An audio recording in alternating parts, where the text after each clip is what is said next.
আমাদের অনেকেই ইংরেজি ভাষার গ্রামারটা জানে বা পার্টস অফ স্পিচ জানে, কিন্তু সেখানে সেটার সাথে আরবিটা মিলিয়ে উঠতে পারে না। যদি আরবিটা মিলিয়ে উঠতে পারে তাহলে তার জন্য 1 মিনিটের মধ্যে সিম্পল হরফটা জেনে যেতে পারে। তো আমরা সেই জায়গা থেকে আজকে দেখানোর চেষ্টা করব যে আরবি ইংরেজির যে পার্টস অফ স্পিচ আছে 8 প্রকার, সেখানে সাথে আরবিটা কিভাবে মিলানো যায়।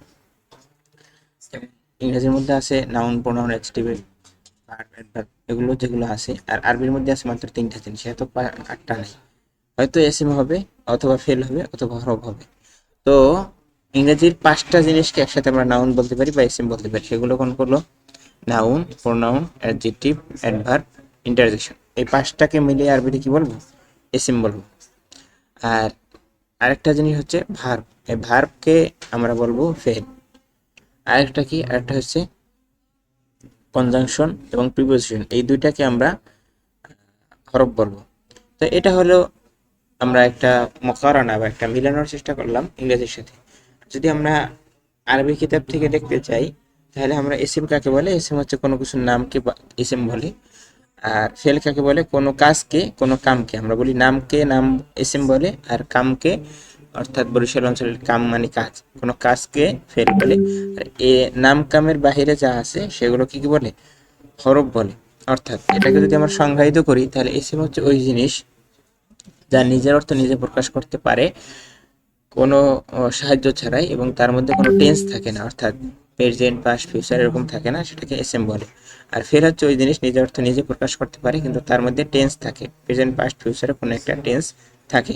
এখানে টেন্স থাকে না, যেমন টি নট, এখানে টি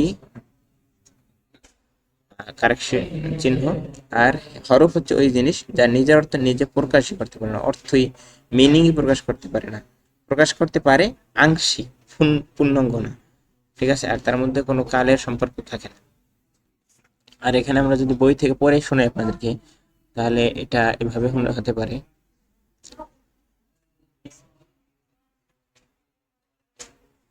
ইসেম, যে কালিমা নিজের অর্থ, কালিমা মানে কি? কালিমা মানে শব্দ, লফজ, অর্ড। যে অর্ড নিজের অর্থ নিজে প্রকাশে স্বনির্ভর, অর্থাৎ আরেকজনের উপরে ডিপেন্ডেন্ট না, সেই অর্থটি কোনো কালের সাথে, মানে কোনো টেন্সের সাথে, প্রেজেন্ট, পাস্ট, ফিউচারের সাথে সম্পর্ক রাখে না, ধারণ করে না, তাকে ইসিম বলে। যেমন নোমান, খালিদ, রশিদ, ফাতেমা, আবু বকর, এগুলো সবগুলো কি ইসিম। ফেল কোনগুলো? ফেল হচ্ছে যেটা দ্বারা কাজ বোঝায়, নিজের অর্থ নিজে প্রকাশ করতে পারে, কোনো টেন্সের সাথে সম্পর্ক রাখে, ফেল কি বলে?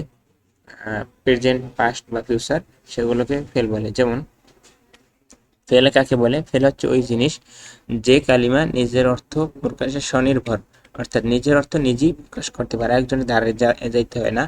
সে অর্থটি একটা টেন্সের সাথে সম্পর্ক রাখে, অর্থাৎ একটা টেন্স ধারণ করা, হয়তো প্রেজেন্ট হবে, অর্থাৎ পাস্ট হবে, অর্থাৎ ফিউচার হবে, তাকে কি বলে? ফেল বলে। যেমন জাহাবা, সে চলে গেছে বা গিয়েছে।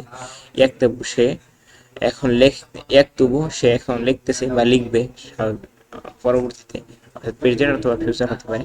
আকালা, সে খেয়ে ফেলেছে। তাহলে এইগুলো কি বলবো? আমরা ফেল বলবো। আর হরফ বলবো কাকে? এসএম এবং ফেলের বাইরে যা আছে সব তাকে হরফ বলবো। যেমন আমরা যদি এখানে যাই নিচে, হরফ কাকে বলে? হরফ হলো ওই জিনিস যে নিজের অর্থ নিজে আংশিক প্রকাশ করতে পারে, সম্পূর্ণ প্রকাশ করতে পারে না। আমরা পরে শোনাই, যে কালিমা অন্য শব্দের সংযুক্তি ব্যতীত স্পষ্টভাবে নিজের অর্থ নিজে প্রকাশ করে না, অর্থাৎ অস্পষ্টভাবে করে। অর্থাৎ আমরা জানি, যেমন উদাহরণ দেখলে বুঝবো, সুম্মা মানে অতঃপর, অ মানে এবং, এবার মিন বা মান, দুইটারই অর্থ ভিন্ন ভিন্ন। মিন মানে থেকে, মান মানে কে, ইলা মানে দেখে। এগুলো আমরা অর্থটা শুনলাম, কিন্তু এই অর্থটা আসলে কি ফায়দা দেয়, উপকার কি এটা? সুম্মা মানে অতঃপর, কিসের অতঃপর? ও মানে এবং, কিসের এবং?